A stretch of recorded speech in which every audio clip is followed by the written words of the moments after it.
Hello বন্ধু, welcome back to my channel. বন্ধু, আজকে ভিডিও আলোচনা করব পিএম কিষাণ সম্মানিধি প্রকল্পে এই 21তম কিস্তি টাকাটা আপনারা কবে পাবেন, এখন এই ভিডিওর মাধ্যমে আলোচনা করব। তো পিএম কিষাণ যোজনা, প্রধানমন্ত্রী কিষাণ যোজনার 21তম কিস্তির টাকা কবে দেওয়া হবে? প্রত্যেক কৃষক 2000 টাকা করে পায়।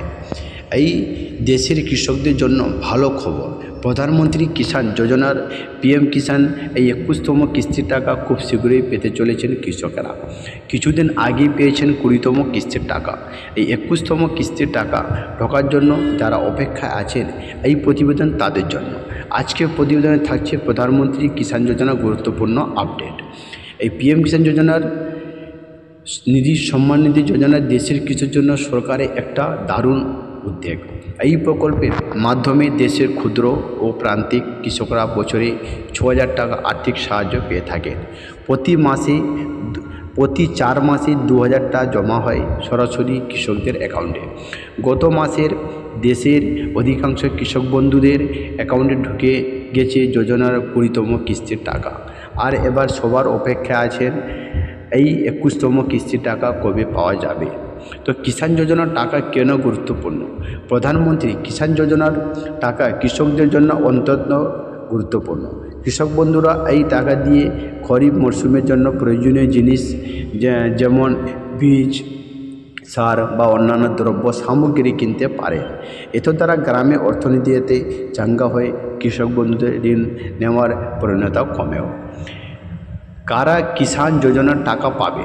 এই প্রকল্পের টাকা পেতে হলে যে যোগ্যতা থাকতে হবে সেগুলি হলো: আবেদনকারী কৃষককে ভারতীয় নাগরিক হতে হবে, শুধু ক্ষুদ্র প্রান্তিক কৃষকরা আবেদন জানানোর জন্য যোগ্য, যারা মাসে 10,000 টাকা বেশি পেনশন পান তারা এই প্রকল্পে সুবিধা পাবেন না।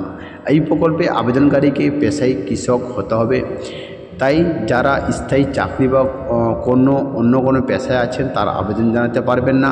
যদি কৃষকের ব্যাঙ্ক অ্যাকাউন্টের সঙ্গে আধার লিঙ্ক না থাকে তাহলে কিন্তু টাকা পাওয়া যাবে না। তাই মনে রাখা দরকার, কিষাণ যোজনার টাকা পেতে অবশ্যই আধার লিঙ্ক, ব্যাঙ্ক অ্যাকাউন্ট আর তার সঙ্গে ইকেওয়াইসি থাকা আবশ্যক। তো প্রধানমন্ত্রী কিষাণ যোজনা আবেদন প্রক্রিয়া, আপনারা কিভাবে আবেদন করবেন? অবশ্যই এই প্রধানমন্ত্রী কিষাণ যোজনার আবেদন করার জন্য আপনারা ওয়েবসাইটে ভিজিট করবেন। তারপরে নিউ রেজিস্ট্রেশনে ক্লিক করে সেখানে আপনারা এই রেজিস্ট্রেশন আপনার সমস্ত তথ্য, ব্যাংকের সমস্ত ডিটেলস এখানে আপনারা ফিল আপ করবেন। করার পরে আপনার সমস্ত প্রয়োজনীয় নথি জমা দিন। জমা করার পরে আপনার ফর্মটি আপনার সাকসেসফুল হয়ে যাবে।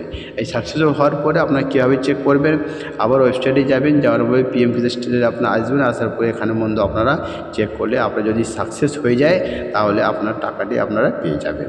তো ইকেওয়াইসি না করলে কিন্তু টাকা আটকে যাওয়ার সম্ভাবনা আছে। অবশ্যই আপনারা ইকেওয়াইসি করে রাখবেন। এই 21তম কিস্তির টাকা কবে ঢুকবে?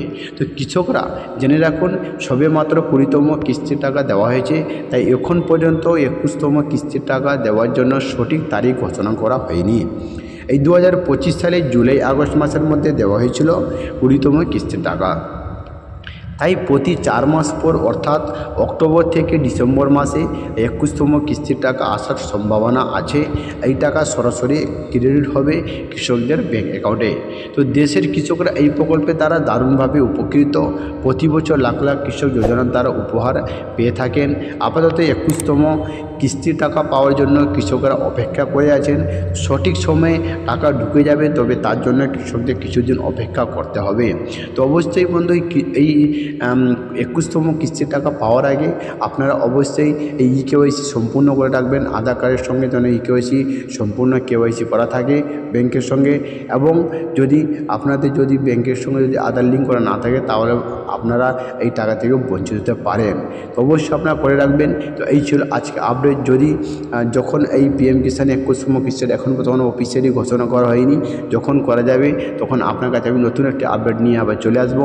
তার আগে যদি আপনি আমার চ্যানেল নতুন হয়ে থাকেন তো এরকম গুরুত্বপূর্ণ ভিডিও পাওয়ার জন্য অবশ্যই চ্যানেলটিকে সাবস্ক্রাইব করে নোটিফিকেশন অন করে রাখবেন। আর যদি করে রেখেছেন আপনাকে অসংখ্য ধন্যবাদ।